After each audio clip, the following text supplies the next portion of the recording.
Welcome to PHADA's Hot Topics in Washington and Congressional Advocacy webinar.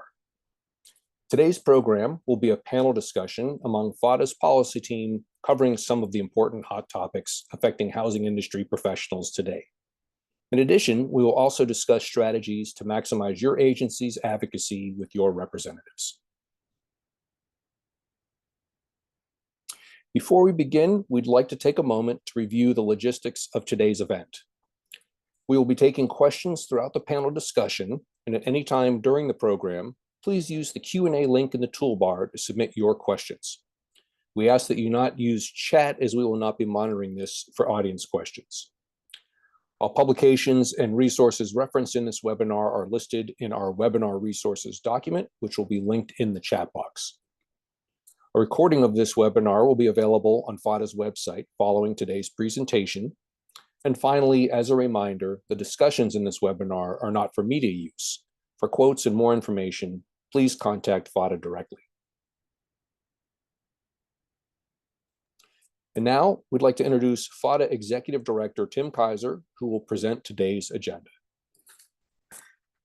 Thank you. Thank you all for joining us today. We have a solid agenda of issues, very timely. 2025 HUD appropriations, the voucher funding shortfall, a little bit of info on tenant account receivables and the recent HUD cooling notice, HIP, HOTMA, NSPIRE V, PHADA, the criminal history and tenant screening rule, and then we wanted to discuss the need for congressional advocacy. I'm pleased to be joined by our policy analysts, Julie Piccolo, Michael Webb, and David Weber. I also want to thank Sarah Patterson and Blake Stenning for their able assistance. I would ask the PHADA policy team to join me on camera. And the first topic that we're going to get started with, I think most would agree, is the most important topic, and that is the budget situation and appropriations. So the new fiscal year 2025, starts in just about a little more than 2 months. We are still under the terms of the Fiscal Responsibility Act. So I think most of you know that act mandates strict caps on domestic discretionary spending. There's little room for increased spending, not even really for inflation. And at a time when many of you are dealing with escalating insurance and increasing tenant account receivables, this is a real challenge. The president put out the proposed budget earlier this spring. We were quite disappointed in the HUD proposed budget. Only provides, for example, HUD claims 90% of funding for the operating fund. We think it may be lower. And the department, when it issued the budget, conceded that it would likely put more agencies at risk of shortfall spending. And the same is true with regard to the voucher program. So we'll discuss some specifics on that in a few minutes. This webinar is very timely. Both the House and the Senate are working on their spending bills. I will say that, we're only 2 months away from the start of the fiscal year, but most members of Congress and Hill staff tell us that we're likely going to have a continuing resolution in effect until after Election Day. And then it's quite possible that after Election Day, the lame duck Congress will then punt and kick the budget debate into calendar 2025. So let's move to some specific budget and appropriations issues. And for this topic, I'll ask Michael Webb. And we will, by the way, I should have mentioned, take some questions immediately after each topic. So if you've got questions, please submit those through the Q&A channel. But Michael, maybe you could just tell us what's the latest news on FY25 appropriation? Hi, and good afternoon, everyone. So the latest news is that sometime within the next 20 hours or so, the Senate will release its transportation and HUD funding bill. The Senate has a markup session scheduled for 9:30 a.m. tomorrow, where they're going to mark up and presumably pass the transportation HUD funding bill, as well as two other funding bills for the government. We have not seen the numbers yet, but certainly when those numbers do come out, we will post a breaking news, and they will be included in the next edition of the Advocate, kind of our very quick interpretation of that spending bill. Okay. So the House released its bill, I think, in June. Can you just talk a little bit about that and PHADA's concerns with the House version? Yeah, so the House bill was released in late June, and then the House Appropriations Committee adopted it earlier in July. And you're exactly right, Tim. PHADA does have a number of concerns with the House bill. Even with these budget caps that you mentioned in the introduction, the House bill cuts overall HUD funding by 7.5%, with a 7% cut to the Public Housing Operating Fund and a 5% cut to the Capital Fund. And so those cuts are bad in and of themselves, but of course they're going to be disastrous for agencies given the spiraling costs around inflation, insurance, salaries, and benefit costs. And so we have advocated very strongly against that House budget. And I would say that we do expect the Senate numbers to be better than the House numbers, even though we have not seen them yet. We're also concerned with the voucher program. So the House budget proposes essentially flat funding for the voucher program, which will not be enough to renew all existing vouchers. Right now, under HUD's data, they're seeing about 10% year-over-year inflation in just voucher rent costs. And so if the House is proposing flat funding in an environment of 10% rental inflation, that's essentially a 90% proration for the voucher program. And so we're very concerned about that as well. Yeah, and this is why we're going to talk a little bit about the need for effective advocacy. We've got our legislative forum coming up in just about, what, 6 or 7 weeks. And I think it's going to be really important for members to touch base with their elected officials, even though we probably won't see a final budget in this calendar year. Those discussions and those contacts are still very important. I would ask Blake, do we have any questions? And if not, do any of the other staff want to add anything relative to the budget situation and appropriations? Clearly, PHADA is going to be working to make sure we get optimal funding for all of the programs our members administer, public housing, RAD, and other programs. David? Yeah, I just wanted to mention that in addition to meeting with staff in DC, there'll be an August recess. A lot of folks will be back in their districts, which is also a good time to meet with representatives and their staff and just share with them information about how your costs are going up, so that they know that full funding is a minimum going forward. Okay. I would just add as well, there was some of our viewers and members may have participated in the HUD insurance meeting last week. I thought that was an illuminating discussion. Some of the numbers that we're hearing from members, especially in states like Florida, as far as the cost increases, are just astronomical.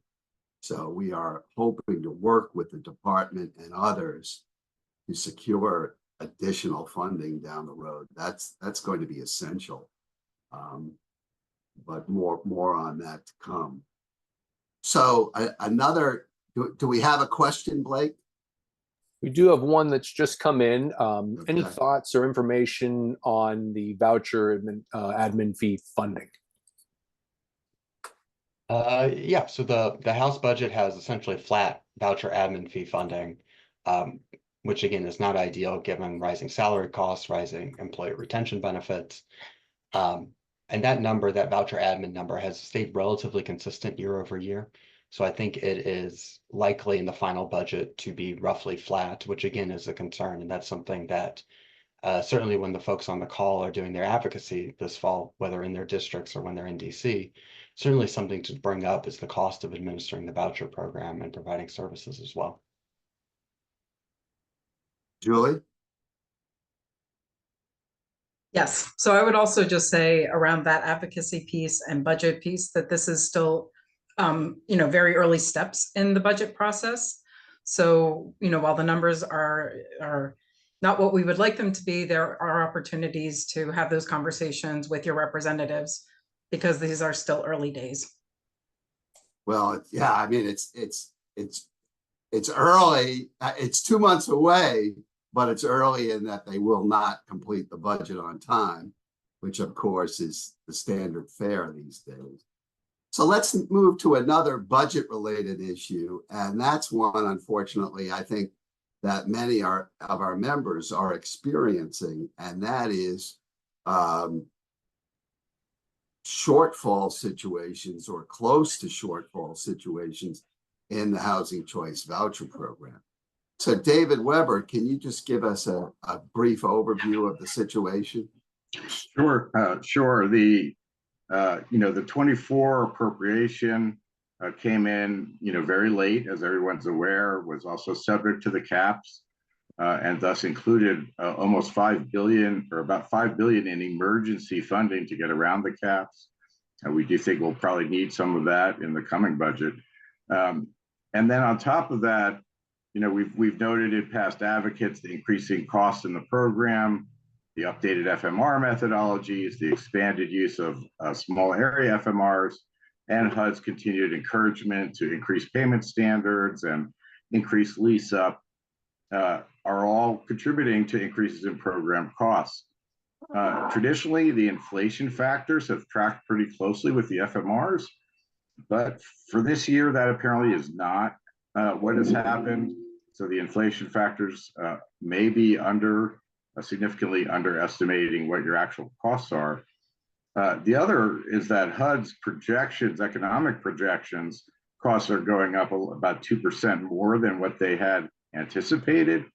And so in late last month, they issued an updated notice, basically putting everyone, putting the alert out that if you're looking like you're going into shortfall, we have this whole laundry list of steps we can take to try to reduce your costs, including suspending reissuance of vouchers. So that's a change. In the past, you could continue to reissue what we sometimes call attrition vouchers. Someone incomed out, you could reissue that voucher and you recoup that funding in the subsequent year. HUD is now saying, no, we're not sure we're going to be able to do that. They don't yet, and unfortunately, they don't really know what the extent of the problem is yet. Yeah, and we'll be talking with the department about that tomorrow. We hope to get some more updated information. That is a big change, as you mentioned, David, not being able to reissue vouchers. So, in the past, we've heard HUD officials say, well, don't worry about it if you go into shortfall. In fact, go into shortfall and you'll end up getting more money. And I've always had personal concerns about that. But what is it with that situation? Why are we in this situation now? Why is that? Why was that such a wrong projection? Well, I think partly it was a focus on a more short-term goal of increasing lease up. And also the costs are coming in greater than their projection. And, they were hoping to have some better budgets, I think, and that didn't materialize. Yeah. So now, in order to ensure that they don't have to pull subsidy from any existing housing program participants, they've got to put in place whatever steps they can. It is concerning because, as you mentioned, several $1 billion in voucher funding has been deemed emergency spending by Congress and the administration.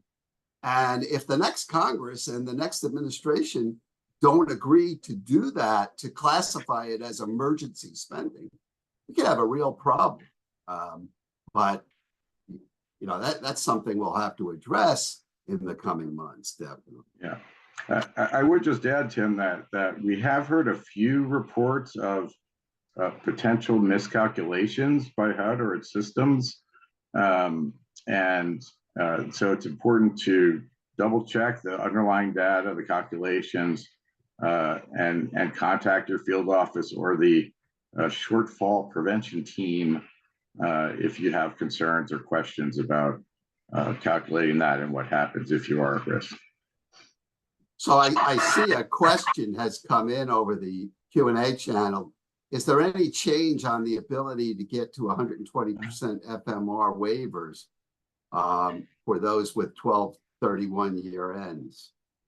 Not that I know of. I believe you could still use the same expedited process for that, but I would have to double check the notices to be sure. But the recent notice doesn't suggest that. If you have the funding to support that additional payment standard, then the process is the same as far as I know.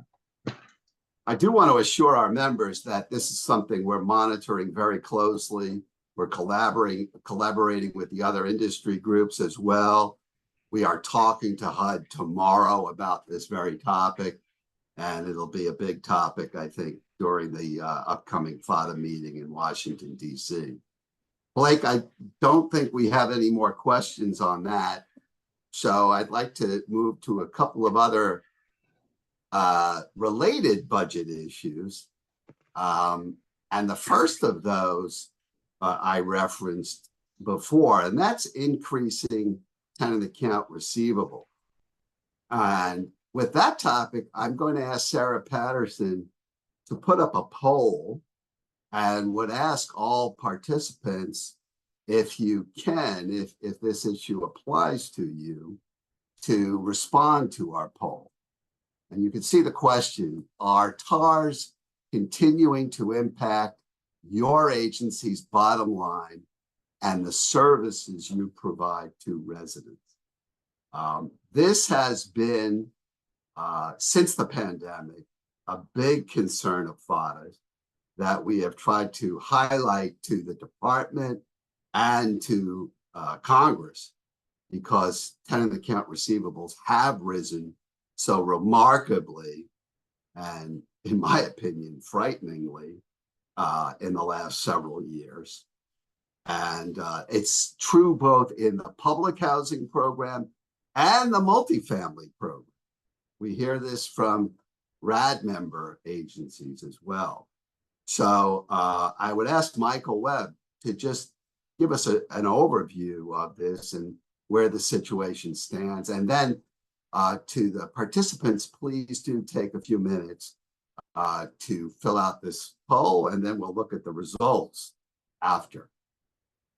Yeah, so thanks, Tim. And so the most recent data on TARs we have from HUD is from 2022 submissions to the FDS. So it's a bit stale. And I think in our meeting tomorrow, we will be asking for an updated data set from the department on this TARs issue.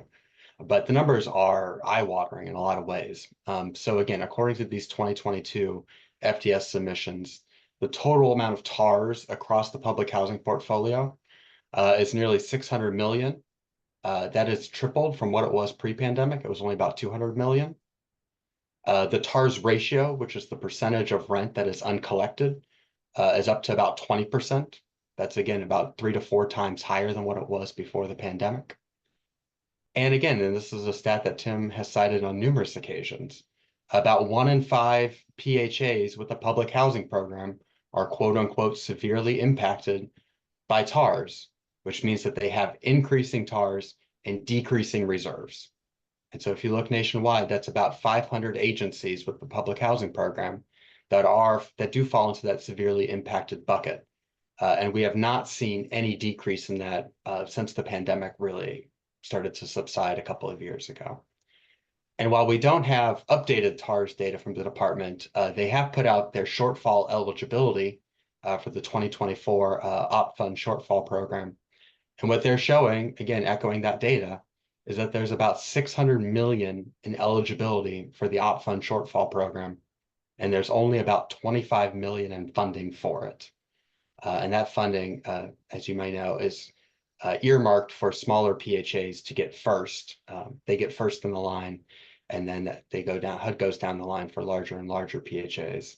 And so again, there's 25 million in funding for a $600 million eligibility on the shortfall program.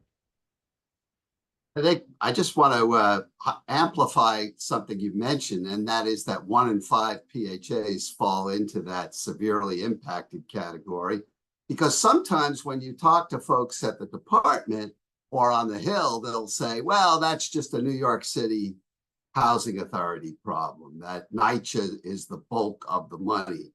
And that may be true in terms of the overall dollar amount, but on a proportional scale, there are there are hundreds of PHAs that have seen significant increases and in fact are severely impacted, which is why we have asked for supplemental appropriations, for more operating fund shortfall money, and we will continue to press that point. And you can see by the results of this poll that it is a major issue. 65% of respondents said yes, it's affecting their bottom line and it's hurting their service to residents. And only 17% said no, with the remainder being either unsure or not applicable.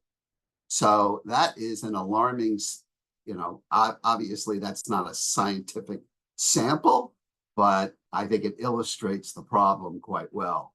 And it's something that we'll continue to bring to the attention of policymakers and the budgeteers here in Washington. So thank you for participating in that poll, to everyone who filled that out. Another budget-related issue, it may not seem like a budget-related issue, but we will explain why it is, and that is HUD's recent notice on cooling and air conditioning. And it would be interesting to hear from some of you if you have a question on this through the Q&A channel, or if you just want to put some feedback in the chat. But I would ask Julie Piccolo to just give us an overview of the recent HUD issuance regarding the air conditioning and cooling. Hey, good afternoon, everyone. So yes, this is definitely an issue that ties back into the budget. And also just a really relevant issue we've heard from members kind of across the board about, extreme heat. And this notice really was HUD's attempt to respond to it. So on June 13th, PIH notice 2024-20, responding to extreme heat in public housing, was a notice that was effective immediately on June 13th and was guidance for only public housing on cooling technologies that also include air conditioning. So effective immediately meant that PHAs can begin providing that relief while they're updating their ACOP and also their utility allowance notices. So broadly speaking, the notice covers two main areas. One of those areas is highlighting the eligible uses of capital funds and or reiterating, I should say, the uses of capital funds and operating subsidies for air conditioning and other cooling technologies for extreme heat. And the other is outlining steps PHAs can take for individual relief policies for public housing households. So for example, reiterating eligible uses for capital funds and operating subsidies, the notice included, capital funds may be used to purchase and install permanent AC and address, building modifications for installations that have to do with safety, but they can't be used for things like seasonal window units or that kind of thing. And under normal circumstances, HUD doesn't allow for utility expenses for in-unit cooling unless there's an individual relief policy for a household, and a household applies for that and is approved for that. HUD also allows authorities to be able to provide cooling spaces in common areas without affecting that individual utility cost. So the notice, while kind of reiterating some of those eligible uses, also extended eligibility flexibilities for those who can apply for individual relief based on extreme heat events, which we've all been seeing. So an individual relief policy allows the housing authority to either waive surcharges of excess utility charges, or adjust the resident's utility allowance to include cooling. So once it's approved, then the request becomes a legitimate operating expense. Usually, under normal circumstances, individuals who apply for relief are typically elderly or those with an illness or a disability. What HUD has done in this notice is broaden how PHAs can decide who may apply for individual relief from AC surcharges based on the reasonable grounds that include extreme heat. So some of those things that kind of come into play in the notice is that housing authorities can define extreme heat events themselves. So using things like temperature or number of days for high temperatures.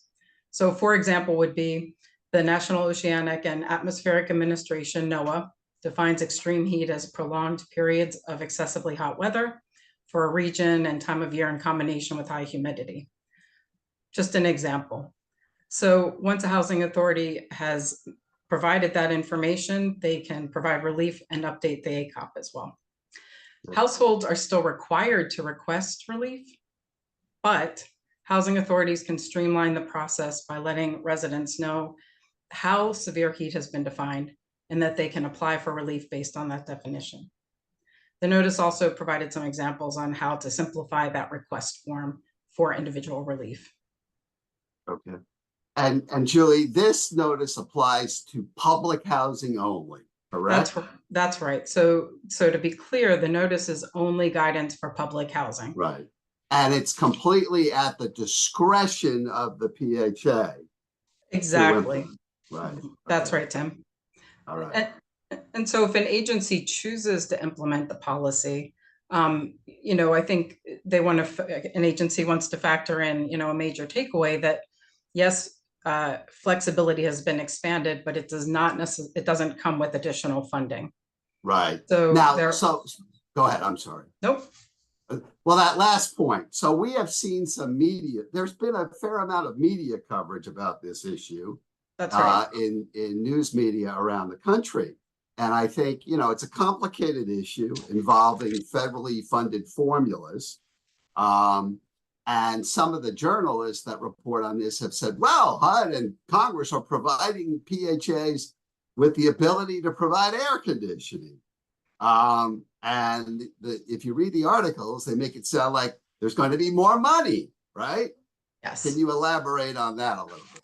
Sure. So I think that's a great point. I mean, I think part of the reason for including this topic today is there has been so much media coverage and outreach. And so, here at PHADA, we've also been educating the media a little bit on, the extended eligibilities are great because we all care about resident safety. Right. However, that doesn't necessarily come with additional funding, and that housing authorities have like an 18-month period where they're from the utility measurement from the prior year before they get their funding, and compounded by the fact that, as discussed earlier, with the FY25 appropriations, what they're looking like, it's a very tight budget year. Right. So I think that is really important. As you said, obviously, our members care deeply about the health and safety of their residents, and they want to do everything they can to improve living conditions. On the other hand, our members are dealing with some harsh budgetary realities, insurance, tenant account receivables. And so agencies that do opt to implement this are not going to see any additional funding, if they see additional funding, for at least a year and a half. And that will be dependent, as you said, on whether Congress appropriates the funding, and in fact, even if HUD asks for the funding. And we note that this year, HUD has conceded it's only asking for 90% of the funding. So I think we put this on the agenda, obviously, because it's important. Some agencies want to do this, but others need to be cognizant of the budgetary implication. Yes.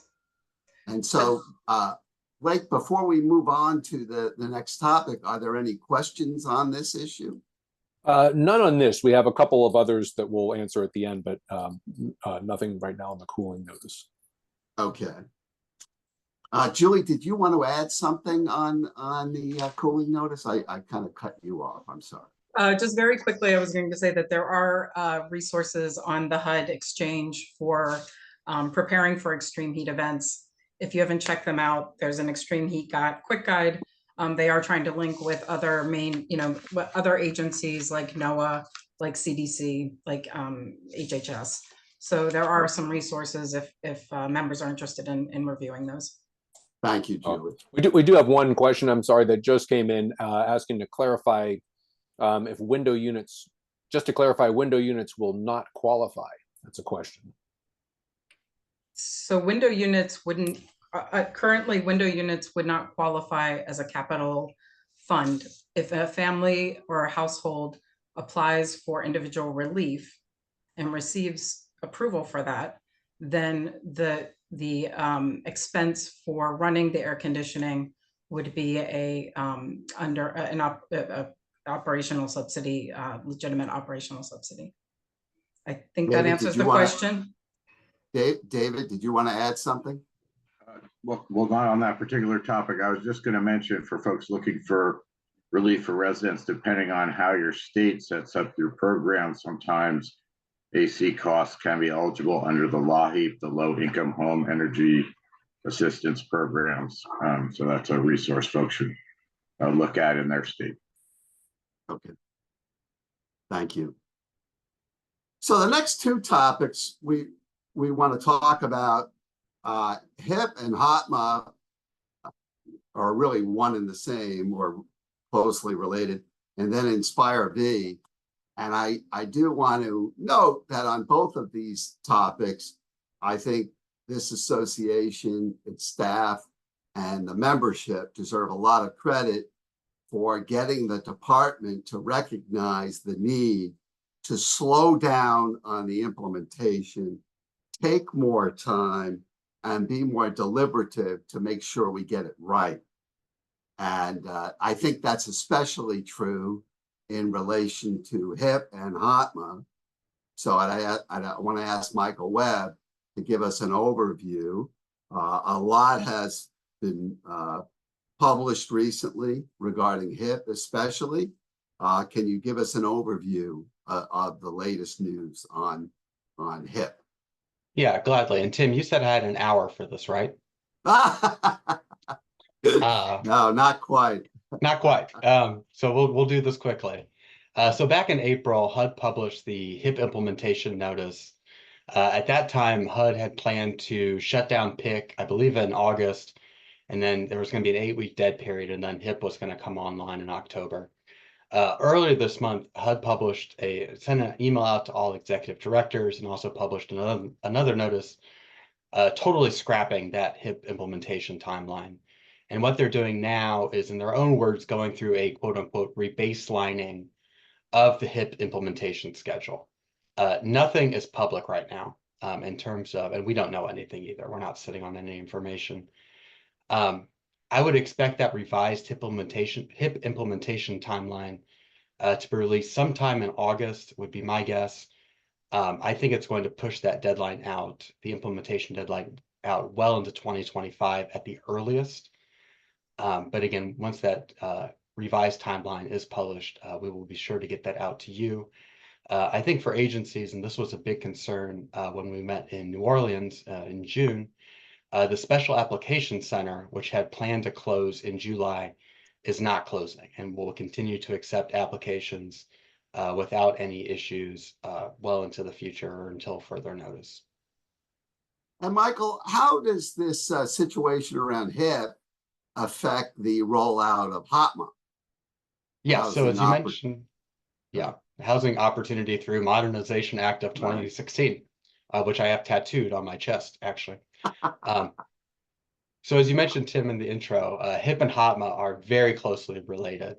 The big nexus there is that agencies must be using HIP before they can implement the HOTMA income and asset rules, which are in section 102 and 104 of the law. The reason for that is, quite frankly, PIC is 22 years old and can't handle the changed income and asset rules. Yeah. As of now, and there's a lot of wink, wink, nudge, nudge here. As of now, the HOTMA compliance date is Jan 1, 2025. However, HIP is not going to be ready by Jan 1, 2025. No. And so we anticipate when HUD does release this updated HIP implementation timeline, that there will be a delay of the HOTMA compliance date Likely to Jan 1, 26, I would say at the earliest. But again, we will keep members informed of that updated implementation date.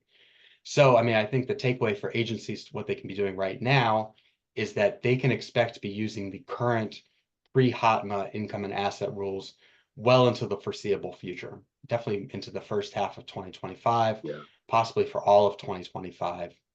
And that email that HUD sent out earlier this month announcing the HIP timeline delay also included some actions that agencies can be taking right now to prepare for that eventual transition.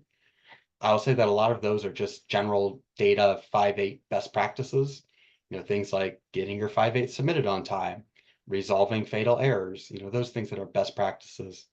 Another thing that agencies can do if they do have public housing units is just going into PIC and making sure that the building and unit data are accurate, because what we've heard from a lot of members is that that data is not accurate. And that's something that when it does eventually get ported over to HIP, is something that HUD has strongly encouraged agencies to ensure the accuracy of. Thank you, Michael. I would just add, I want members to know that Michael and Julie and I last week met with HUD staff. And one of the things we asked them was to, as soon as possible, notify PHAs what their plan is specifically for HOTMA implementation.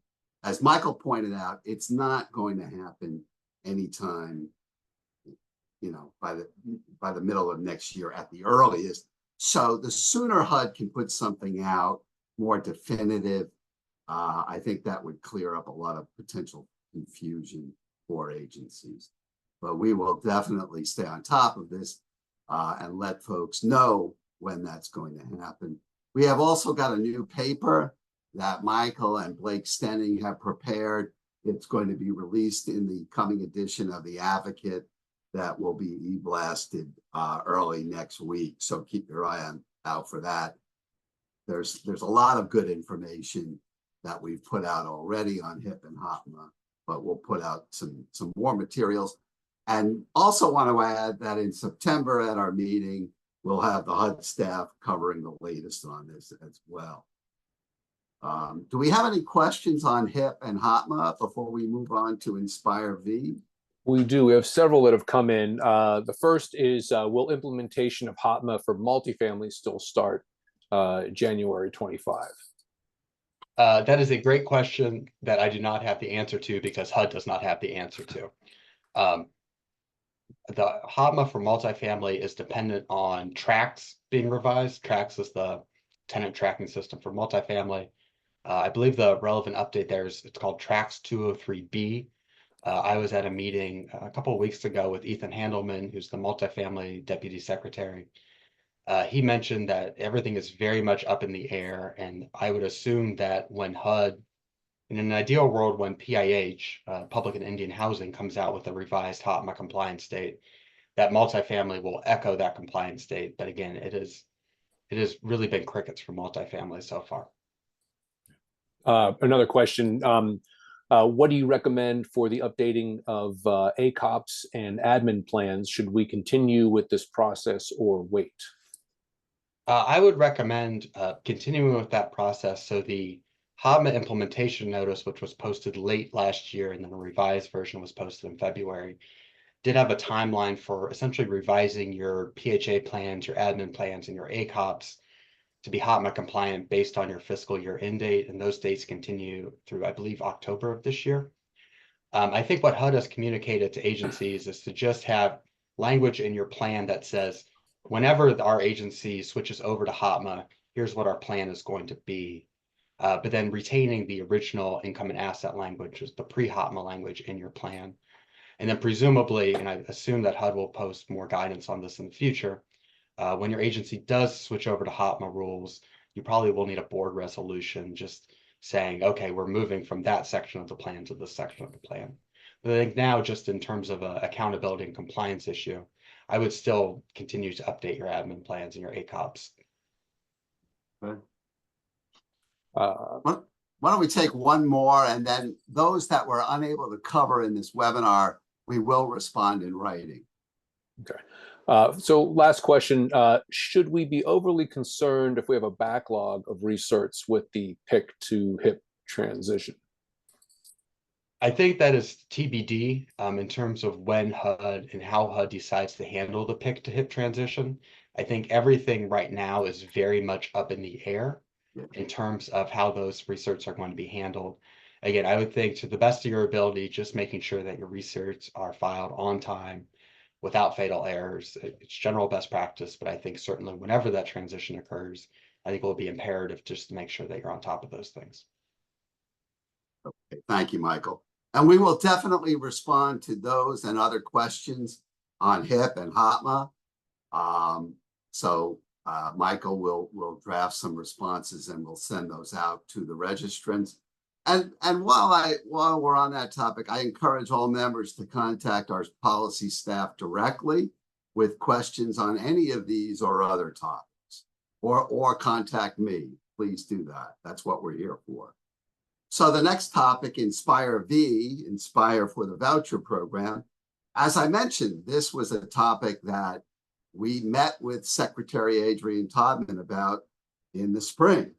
And one of our recommendations was to defer the implementation of NSPIRE V until October of 2025 at the earliest. And there were a number of reasons for that position.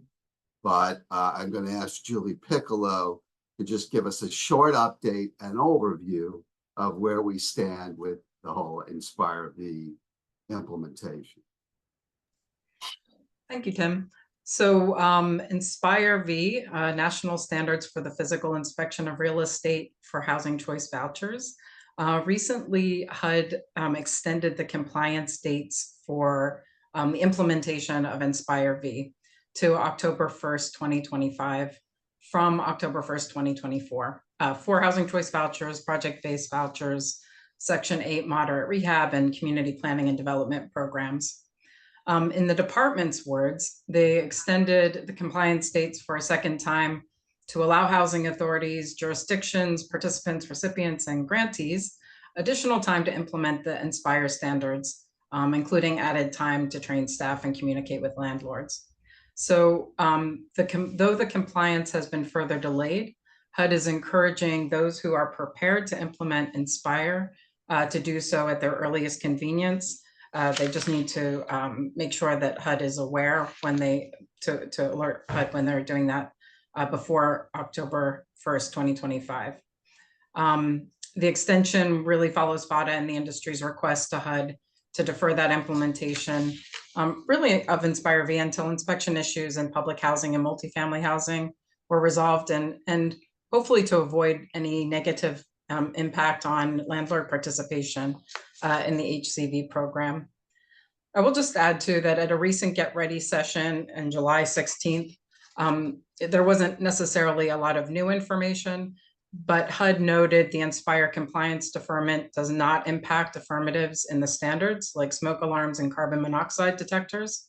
The statutory requirements and implementation dates related to the installation of carbon monoxide alarms and smoke detectors requirements apply to all HUD programs.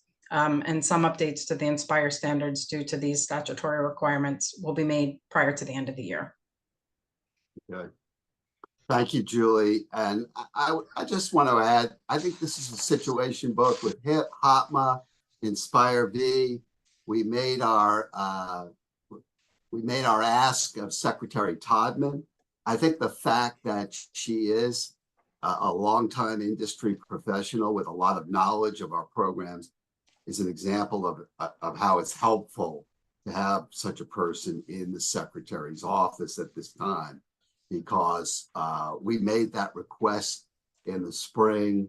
I think she and her team were responsive, obviously, and they got back to us relatively quickly in the context of HUD timeliness.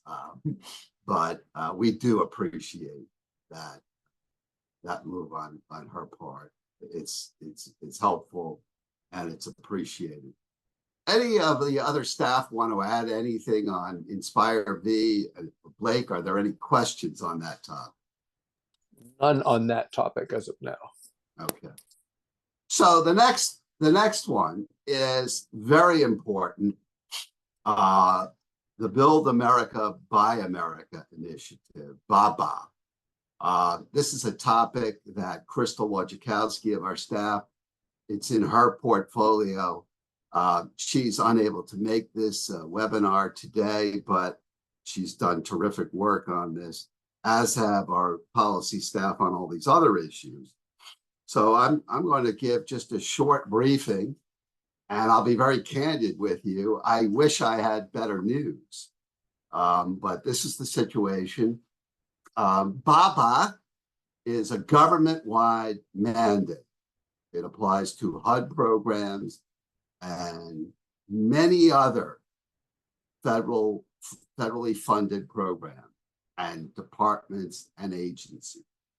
So the initiative is controlled for the most part by the Office of Management and Budget, not the Department of Housing and Urban Development. Decisions are in fact being made at the White House. Now, when this issue was first raised a couple of years ago, PHADA and our industry partners made the point to the Biden administration that it's been deemed that housing is not infrastructure, and therefore these new infrastructure Build America, Buy America requirements should not be applicable to our programs. And we wrote to the Secretary and the White House on it. Now, back in right around Memorial Day, somebody from the department in the General Counsel's office was appearing at the American Bar Association National Meeting in Washington. And they made a public declaration that BABA would not, in fact, apply to most housing programs. It was a public statement. And there were reports of that within the industry. We reported on that when we learned of it. One of the things that PHADA did when we reported on it, though, was to note some caution that with any HUD notice that's in the works, because the OGC's office made it known that a notice was being developed, which would explain the exemption. But the point we made was that the devil is always in the details with any HUD notice. And so when we issued information on this, we noted that we would provide that as soon as possible. And very candidly, right now, I think that the situation is quite confused because the department has not yet provided agencies with information on potential exemptions. We have inquired of HUD as to when we might see that notice, and their response has been, it's not within our control. The notice is being developed at OMB. OMB controls that situation. So it's very unclear when and even if this notice is going to be issued.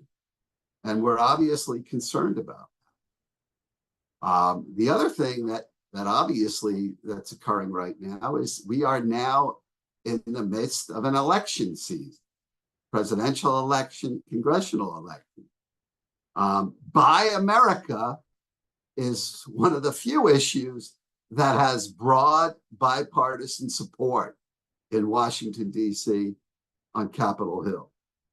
And so there may be reluctance to issue any guidance about exempting programs from Buy America requirements in an election season. So all that said, the unfortunate situation is we are still awaiting this guidance. We are still advocating for exemption of housing programs. But the regs mandate that PHAs and others comply with BABA as of just about a month from now. August 23rd is the date. So that's a little more than a month away. And that's problematic. Now, I want to make it very clear, and I'll ask other staff to amplify me if it's not, that there is some good news here in that PHADA is only applicable when after the time period HUD obligates funding to you. So any funds that go to you and are obligated to you by HUD before August 23rd, PHADA is not in effect. So for example, capital funds have been obligated by HUD to you. You are not required to adhere to the PHADA requirements with respect to that funding. Specifically, any federal financial assistance that is obligated by HUD on or after August 23rd may be subject to the fund, to the requirement. So the capital funds you've received do not count. So all this to say, we have some time. What should agencies be doing in the interim to prepare? We've got a great paper on the PHADA website, and it's linked to this webinar. It's called What's New with Build America, Buy America. Take a look at that. It's again linked to this webinar. There are some waivers. There are small grant and de minimis waivers that are available, exigent circumstances waivers, non-availability of products. You can request waivers under that, and other waivers when the cost would be unreasonable to implement, Bob. We are hoping that those waivers will be unnecessary because the administration will grant a full exemption. But we just don't have that information, unfortunately, at this time. We don't know whether it's going to be forthcoming or not, or when it's going to be implemented. I can assure you we're going to continue to press the department for more information and to press for that exemption. So with that, I want to ask, as I said, this is a topic that Crystal Wojciechowski does a great job covering for us. I'm not going to pretend to know this as well as her, but I think I've given you the essential details. I would ask the other staff just to chime in if I missed any. They're not chiming in, so we do have a couple of questions too. If well, I hope we can answer them, but go ahead. Right. Go ahead. So first question is, does PHADA apply to RAD PVB properties? Go ahead, David. Yeah, so I mean, the short answer is it depends, but if you have other funding which would apply to PHADA, such as CDBG or home dollars, I believe Housing Trust Fund, then it would apply if it closes or those funds are obligated after that August 23rd date. If you're doing a straight RAD conversion without those other sources, any construction that is part of the RAD agreement, that is subject to all the other public housing protections and is necessary to comply with your RAD agreement would generally be subject to PHADA. If, however, you convert completely first and then use your project reserves to do a capital project, then it would not generally be applicable. Another question. What are you supposed to do if materials or supplies are not available in quotes, American made, delay all projects? Right. So there are waivers that you can request. That's one of the main waivers that agencies can request, non-availability. That would be something that you request. Now, I will say we were told by the HUD staff that it could take 6 weeks, even longer, to get a response from the department on a waiver request, but non-availability when there's types of iron, steel, manufactured products, and they're simply not available in quantities that are necessary, you can get waivers. You can request waiver. Again, we're hoping that there's no need ultimately to do that because there'll be a broad exemption. But until then, we're in a state of uncertainty.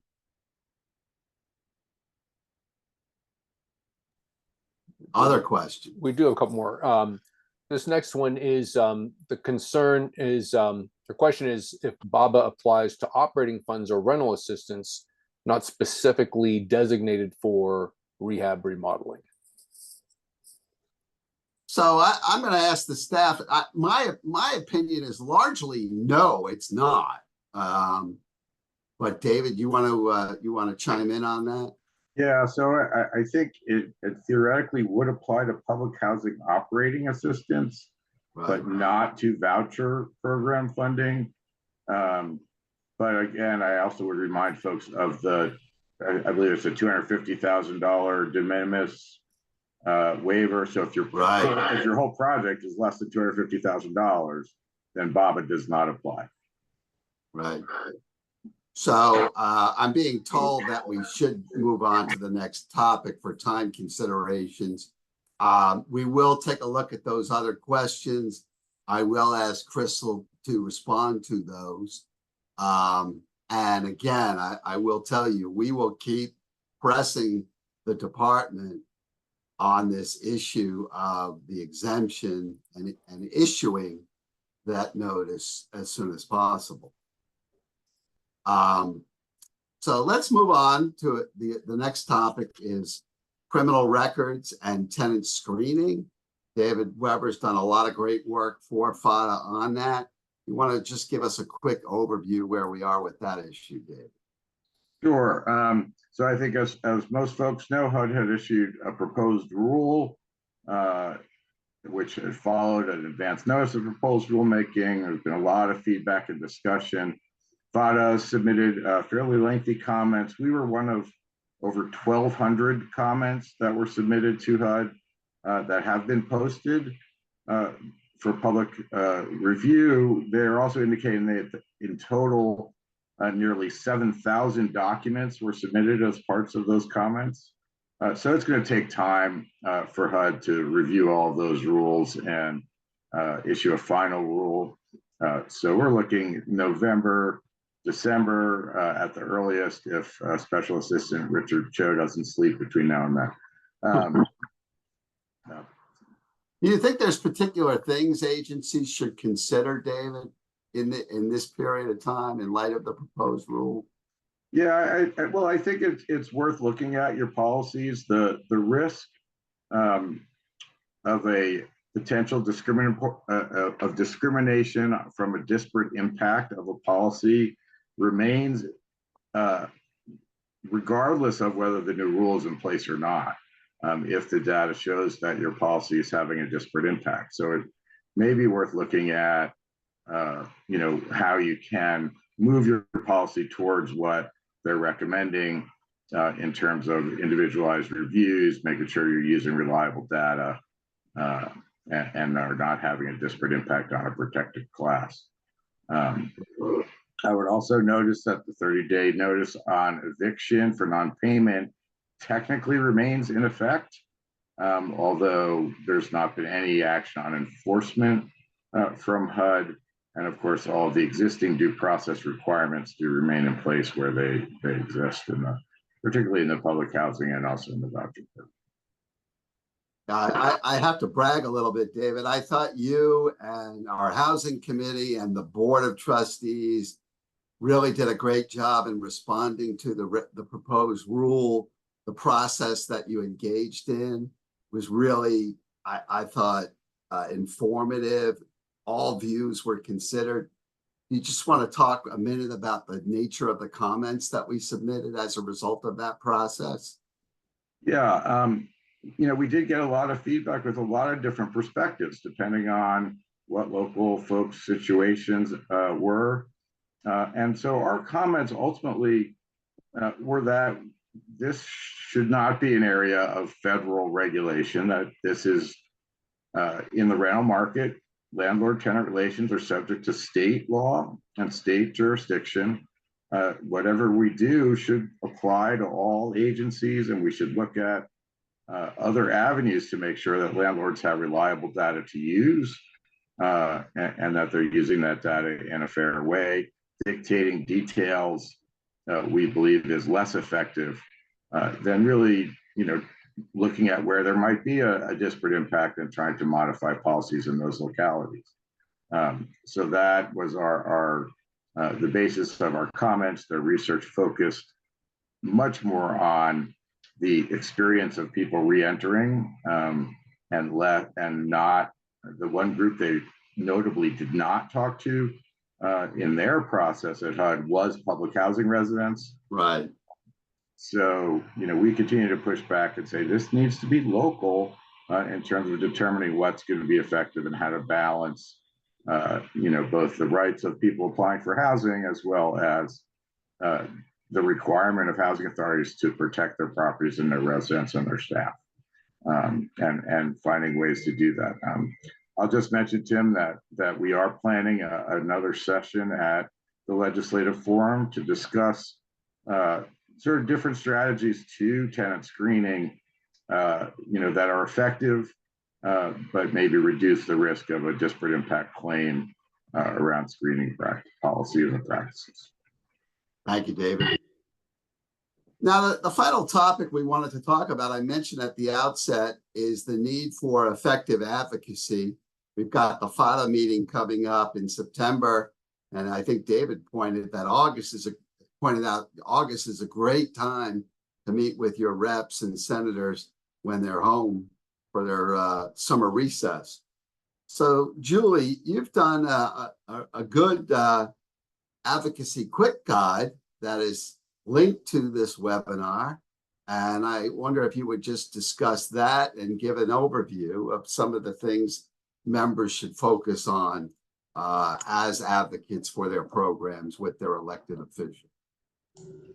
Sure. So I have kissed the Blarney Stone, so please feel free to draw whatever conclusions you want from this next section. So PHADA has an advocacy and planning guide for housing authorities. It's a long document, and it provides a lot more detail on information about how to engage and advocate locally at the state level and at the federal level, and really how to kind of combine that work on all levels into a comprehensive plan. There's a variety of tools with checklists and templates and that kind of thing. The link for that document will also be shared. And you might find some of the information stated, but there's also a lot of really relevant, important information. For today, what I'm really going to be focusing on is some of that advocacy, that can take place during the PHADA Legislative Conference, September 8th through 10th, and focusing on what that looks like with some of those congressional meetings on the Hill. So a couple of things to kind of keep in mind, and I'll map out a framework for this particular conversation, is that you're most likely going to be meeting with staff rather than a specific senator or representative. Not always, but often they may never have had experience with public housing, or they may really not know what's happening at the local level. So I think just kind of having that, that expectation set is helpful, as you think about the next steps that you would want to take to prepare for that meeting. As I outlined some suggestions, and they are suggestions and just sort of an outline or an approach that you can look at. You want to kind of keep a couple of things in the back of your mind. One is that this is a chance to educate. So keep in mind during this that you're the one who is the expert on public housing. And many times this is an opportunity to really provide some of that education. You should not make assumptions about what people do or do not know on either end, but I think safe assumption is that you are the expert going into it, and it's really a chance to educate folks. The second thing I would say to kind of keep in mind in the back of your mind as you frame out some of your approaches, it's really also a chance to build a relationship. So you may want to have an ultimate goal in mind, like for example would be, encouraging a visit from one of your legislators to your housing authority It's a great way to show how capital funds are at work as a way to advocate for adequate funding. So education and relationship building are going to be themes throughout this framing. So I'm going to outline 3 ways to think about an approach to prepare for your meeting. One is developing a strategy. The second is leveraging compelling statistics. And the third is tailoring your message to your audience.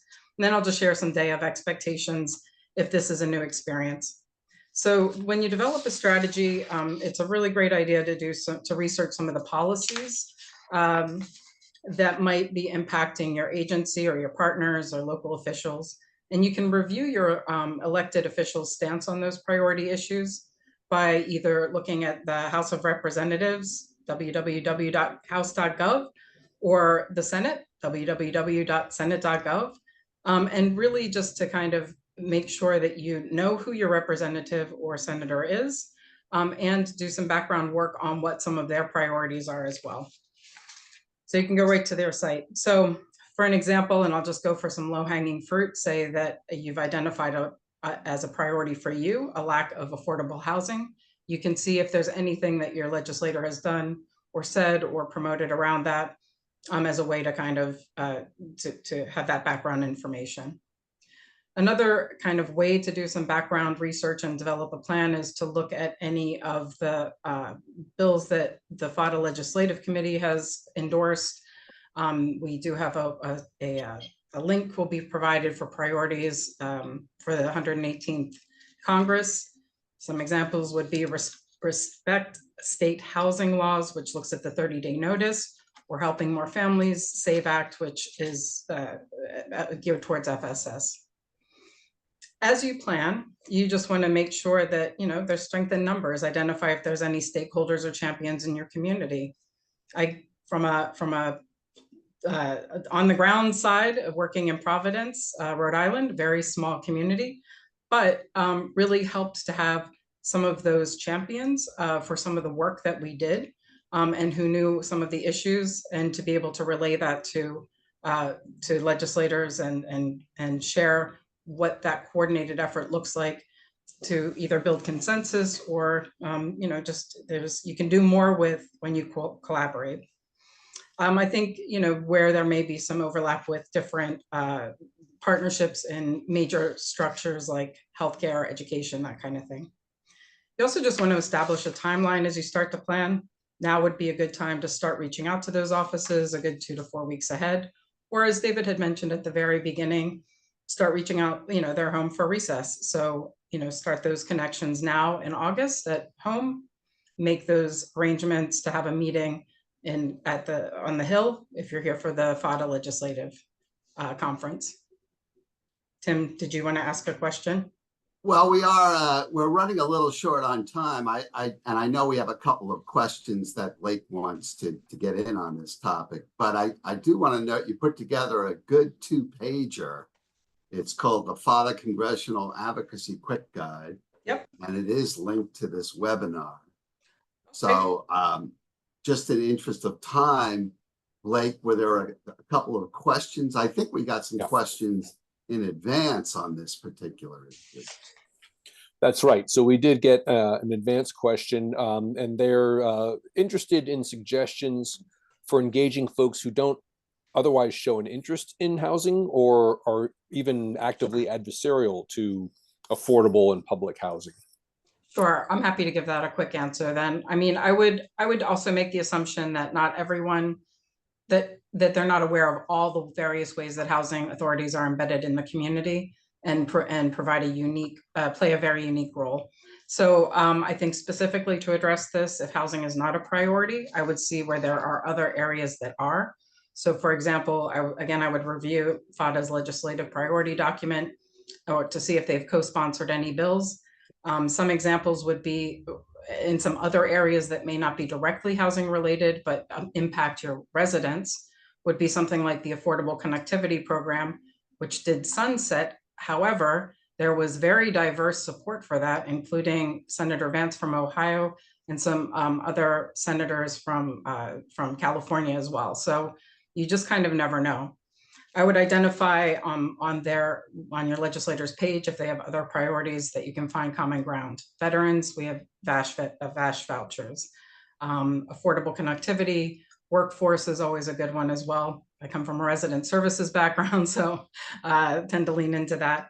I also think if funding is a roadblock in the conversation, you can gauge their interest in regulatory relief, or also local flexibility, that fungibility, that, you know, moving to work with guardrails sort of approach. Right. And I would say if you have ideas that you'd like to reach out about, happy to be a sounding board. You know, please don't hesitate. Happy to provide feedback if that's helpful. Blake, I think we have time for one more question. So the rest of our questions we have right now are just from some of our previous topics. Okay. We could go into the Q&A.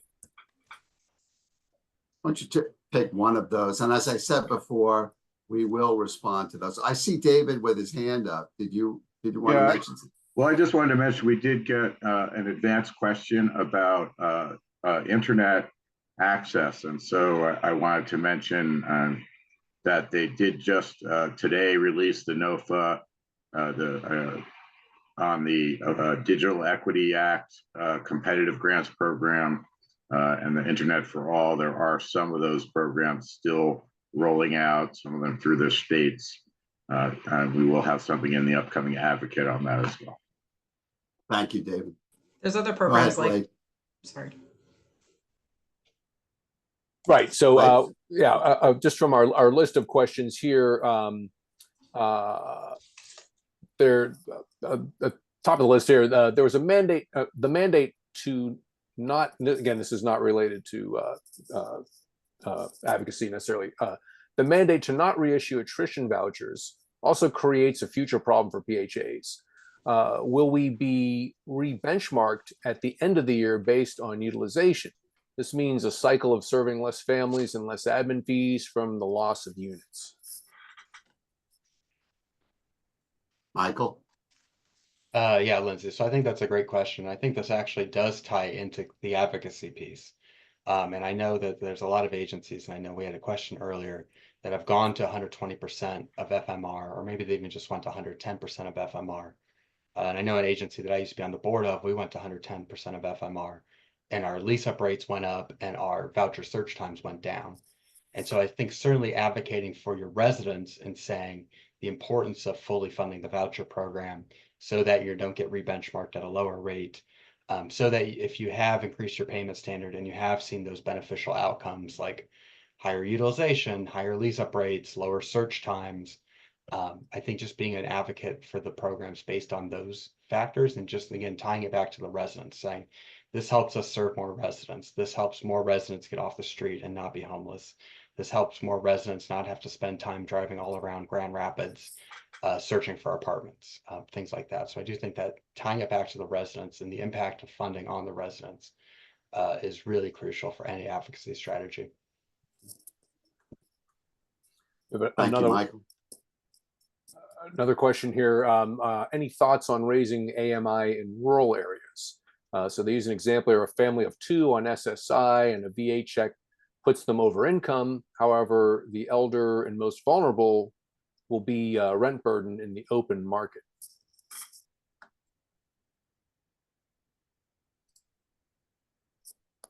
Michael? I don't want to take a twofer here. So I would say to that, to Jennifer there is a bill in the Senate introduced by Senator Gillibrand that does look at reforming the AMI calculation process. I know Julie and I have had meetings with representatives in Montana. There's a lot of concerns in Montana, which is a very rural state, about AMI levels not matching essentially the local conditions on the ground, particularly in rural areas where you're doing AMI calculations on a very big housing market. And so I would encourage you to certainly bring that up to your representative and your senator. And again, please reach out if you do plan on meeting with them, either locally or in DC. Please reach out to Julie and I think we'd be happy to connect with you on that specific bill. Thank you, Michael.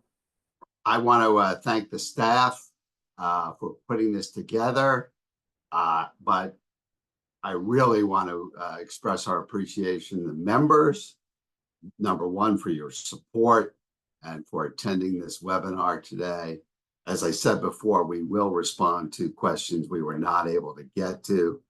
I encourage anyone who's viewing this webinar to contact our policy staff directly.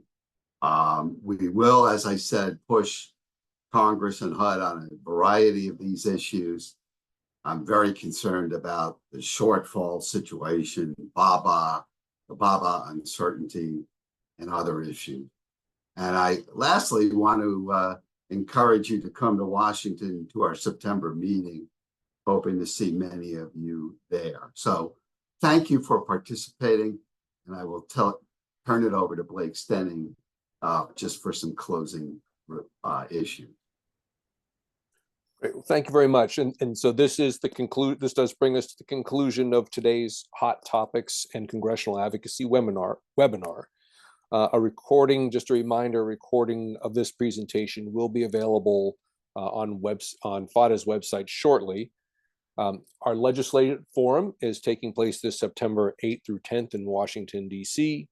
A reminder, the hotel block is filling up quickly and will close on August 2nd or sooner if rooms are sold out.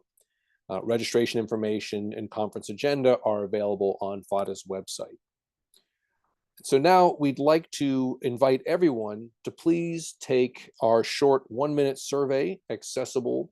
We'll be opening in a new browser window momentarily, and we do really appreciate your feedback and participation in this webinar. And thank you all very much for attending.